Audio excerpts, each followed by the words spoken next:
like everyone to meet. How's it going? FSU, man. What Yeah. did you do? How does it go again? I'm gonna let you do it. Okay, as I promised, we're opening up our afternoon of media with Brian Vickers. Brian drives the number 55 Aaron's FSU National Championship Toyota for Michael Waltrip Racing. And Brian certainly bearing the paint scheme of the defending national champion, Florida State Seminoles. That's got to be a cool deal for you, and we might have you do the chant here before it's over with. But anyhow, just talk about that opportunity. That's a cool deal. And then racing here at Daytona, where you've showed some prowess in restrictor plate racing. Well, thank you. Obviously, it's an honor to have FSU and the champions on the car this weekend. It's pretty cool. We've had an opportunity. Aaron's has presented an opportunity to have some national champions over the years. I'm glad to bring it home to Florida. It's always great to have the home state, at least where I live, and own the car, and then obviously here in Daytona. It always bodes well for the fan interaction. We usually get some pretty great cheers out of it. But it's cool. You know, I mean, what these guys, what this team accomplished is no small feat. And the task we have ahead of us this weekend is no small feat. Putting this car in victory lane would obviously mean a lot to the FSU fans, but also to this Aaron's Dream Machine team, and a win at Daytona would be huge. So that's our goal this weekend, and we're going to do everything we can to make it happen. Good deal. Thanks, Brian. We'll take some questions. We'll go with Don, then we'll go with Chris, and then Dwight. Please try to limit yourself to one question. We've got as many as we can, and then we'll go to David. Go ahead. Okay, finally get one question. Don Coble from Morris News Service. When you come back here in July, how does the July race at Daytona rank? I mean, is it still Daytona? Does that still make it bigger than an average race anywhere else? Besides, it's really, really hot. It does. I think that a win at Daytona is a win at Daytona. And, this race has a tremendous amount of meaning. We always put a lot of emphasis on the Daytona 500, but, to walk out of here with a trophy and to be in victory lane at Daytona, I think still carries a lot of meaning, regardless of which race it is. We'll go to Chris, Dwight, and David. ChrisKnightKitchens.com. Brian, can you talk about Aaron's commitment to work with these local colleges to try to bring in new demographics to work with NASCAR, or try to bring those college diversities and programs and whatnot over to NASCAR? Yeah. I think it's a national emphasis they have on education, period. A lot of it is, honoring the national champions in this particular situation with FSU, but it's also, it goes deeper than that. I spent this morning a couple hours with the Boys and Girls Club from various regions in this area. We've done it a couple times this year. It's something that they spend a lot of time and energy on to help promote education. All the way through to the college level, but also starting really young. We've spoken to kids, and actually the whole team. They bring the whole team out. Billy, the engineers, Jeremy, the shocks, and Kevin on tires, and speak to all these kids about one particular emphasis is STEM, science, technology, engineering, and math program. So it's something that's important to them as a company, and then obviously their involvement in the sport is important to them as a company, and they have a huge fan base here, and they try to kind of tie it all together. But bringing the kids out here and showing them how important an education is into the workplace, particularly in this sport, is a big part of it. And I think this college tie-in is all kind of part of that national reach they have to promote education. We'll go to Dwight, David, and then to Jerry. Go ahead, Dwight. Dwight from RaceState.com. Brian, you have the distinction of being the only NASCAR driver to have skydived over Daytona. What's your take on Daytona Rising as it grows up into the sky? It just seems like more things to hit now.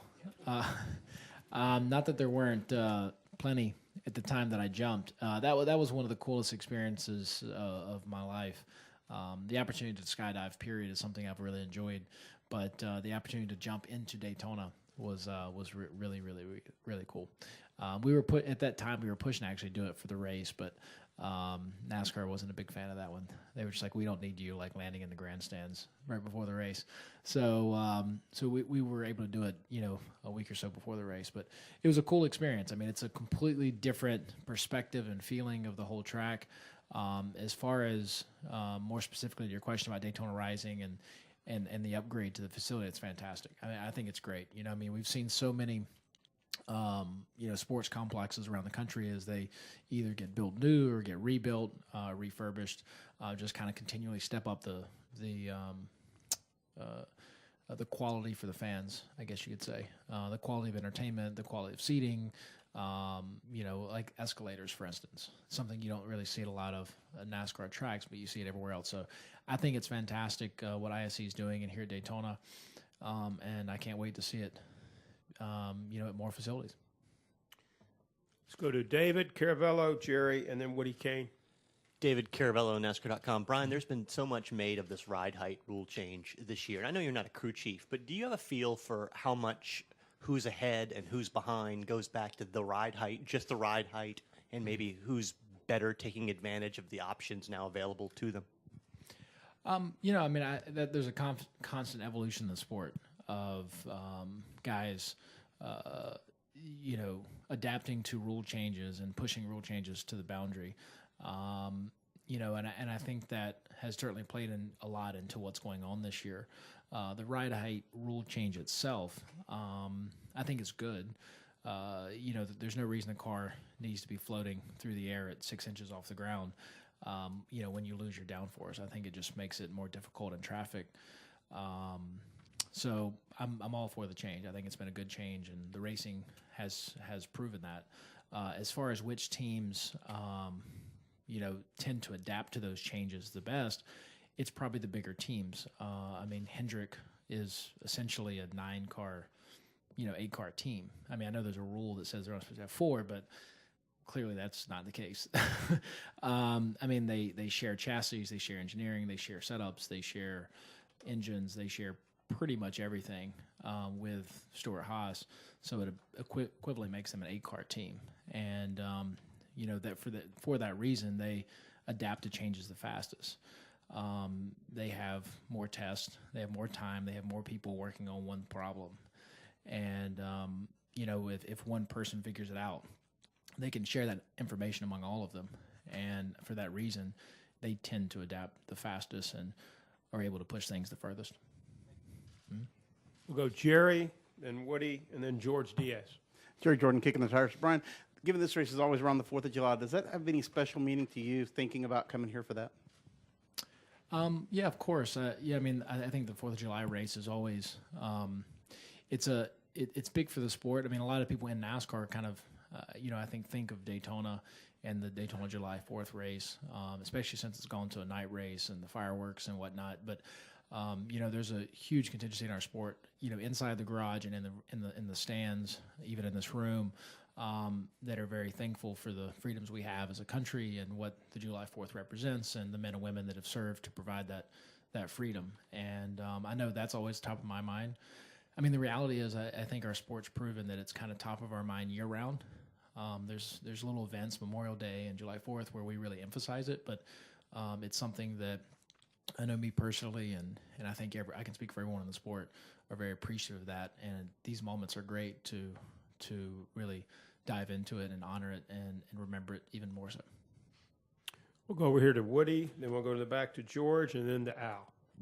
Woody Kane with MRN. Brian, I was just curious about what you took away from the test at New Hampshire, and just look back a little bit on that race and how important it was to you overall, but specifically what did you learn from that test after you won last year, how different you think things will be? We definitely learned some things. Obviously the rules have changed some, and the setup we ran last year we can't necessarily run this year. It is always nice going back to a track that you've won, especially recently. It brought back a lot of great memories being at Loudon. I was really happy with the test. I thought everyone at MWR and the Aaron's Team did a great job. Was really happy with kind of the balance of the car and the setup we left with. We had good speed. But in general, it's, you're fighting for so little these days. The box is so tight. We spend a lot of money testing for, and don't always see huge gains. I mean, and it's tough. I think as long as the rules allow you to test, you have to test to be competitive. But I'm totally fine if we have no testing. Just save the owners and the teams a lot of money. But as of right now, we have to test. So we went and tested, and I was really happy with it. I think we've got a good car, and I think we can win again when we go back. But there's 42 other people that they're gonna disagree with me. So we'll have to see. The question was, how important was that win to me last year at the time? It was huge. It was extremely important for so many reasons. Trying to reaffirm my career back in the NASCAR Sprint Cup Series. Obviously, winning always helps. But I think for me personally, it was a huge accomplishment.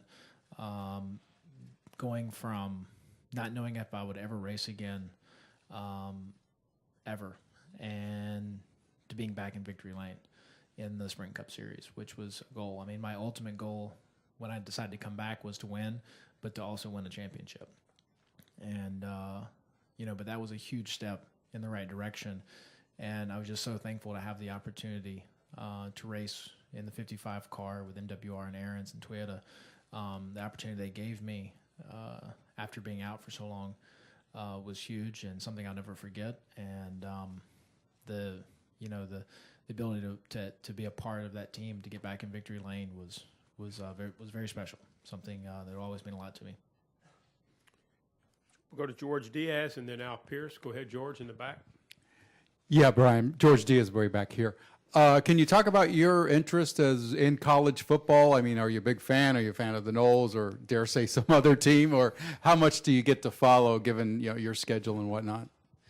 The good thing for this program that Aaron's puts together, where we honor the national champions, is I really have no dog in the fight. So I don't actually watch a tremendous amount of college sports. My heart and focus has always been in racing. So I don't, so it's easy for me to say I don't actually have another favorite team, because I don't. But I think what the opportunity, what Aaron's has done with this is give me a chance to meet some really amazing athletes that I have a tremendous amount of respect for. Just because I don't watch college football every weekend doesn't mean I don't respect what they do. I know it's incredible. Just being at a football game or being on the sidelines and watching these guys play at the very best is truly amazing. And what the coaches do to bring, a group of kids together to perform a task at that level, knowing they're only going to be together for X amount of years because they've always got seniors graduating and freshmen coming in. I think the task of a college football coach is really, in a certain way, unprecedented in sports. It's they always have this constant rotation, but they're tasked with creating and sustaining these incredible sports programs. So there's a lot to be learned by that, and the opportunity to have them on a car is something really cool. Obviously, living in Florida, I'm glad it's a Florida team, and hopefully we can go out there and get them a win at Daytona. I haven't yet, but we will throughout the weekend. Yeah. All right, 3 more questions. Al, over to the left. Yeah, Brian, Al Pierce from Auto Week. Is there any way you can explain to us or quantify how pressure builds toward Richmond if you haven't won a race yet? Does it multiply each week, get bigger and bigger and bigger, or is it all the same pressure from now through Richmond weekend? I think the pressure's, is for the most part constant in the sense that your job is to go out and win, and you want to win. So you do everything you can to win every single weekend. Whether it's the first race at Daytona, there's pressure behind that, right? There's only one a year, so you only get one shot at it, each year, and there's no guarantees that you'll get another one the following. So, as far as making the chase and racing for the championship, I mean, that pressure builds in the sense that I don't know that, Richmond win doesn't count any more or less than the Daytona 500 win is in regards to the championship. But by the time you get to Richmond, and the closer you get to Richmond, your opportunities start to shrink. And, I think when you don't win Phoenix, it's like, okay, well, there's, 24 more races that I've got a chance to win. When you don't win, a race, the closer you get to Richmond, I don't know the exact schedule in my mind. Like when you don't win the July 4th Daytona 500, and you haven't won yet, you're obviously, okay, well, we've only got so many more chances to win. But at the end of the day, I really personally try to, obviously that's in the back of my mind. I'm not, I'd be lying if I didn't say I thought about it, but I really just try to live in the moment and focus on the moment. And every single time I get in that race car, every single time I work with a crew, I just try to put my very best forward and do it with honesty, integrity, and passion, and that's all I can do. And if that's not enough on a given weekend, that's just not enough. But you as long as you put your very best on the table every single week, you walk out of there and you go on to the next one, and you just get on with it. Someone told me a quote recently: "Give up all hope of a better past." Because there's nothing you can do to change it. So you kind of just have to get on with it.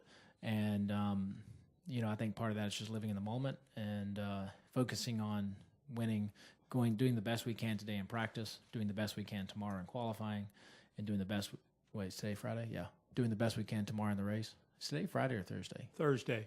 The whole week just kind of blends together. And then just doing the best you can in the race. And, especially when you're like in a car every single day, it all just kind of blurs. You just go out there and just go fast and have fun. Two more questions. Don Coble in that bright orange shirt, and then Jeff So Hood. you did get your second question in. You are, yeah. If my memory serves me correct, hadn't this car? Didn't the football team at Florida State? They've already seen the car. Wasn't it unveiled during their spring game? I believe so. Yeah, I believe it was unveiled at the school. And Yep. what was the reaction? I'm not sure. I wasn't there. I've been kept pretty busy this year. I think it was extremely positive. I've seen some videos and it was a Saturday at Darlington. I've seen some videos and clips, and they were pretty pumped about it. It's really interesting. I mean, it's great, and it's great for the sport of NASCAR, right? We're constantly in pursuit of this younger audience, and I think, programs like this, the passion behind school sports is incredible, or college sports. So, putting this program on the card this weekend, I mean, you're going to have a tremendous amount of new fans watching this race to see how this car does, and that's great for everyone. Final question off to your left there would be Jeff Hood. Hey, Brian, Jeff Hood of RacingToday.com. Michael Waltrip, your team owner, has had a lot of success here. He's making a rare start this weekend. How important is it to have what would be hopefully a potential good drafting partner on Saturday night? It's great. I think it's, we're fortunate in MWR to have two great owners, Michael Waltrip and Rob Kaufman, and they both bring a lot to the table in their own way.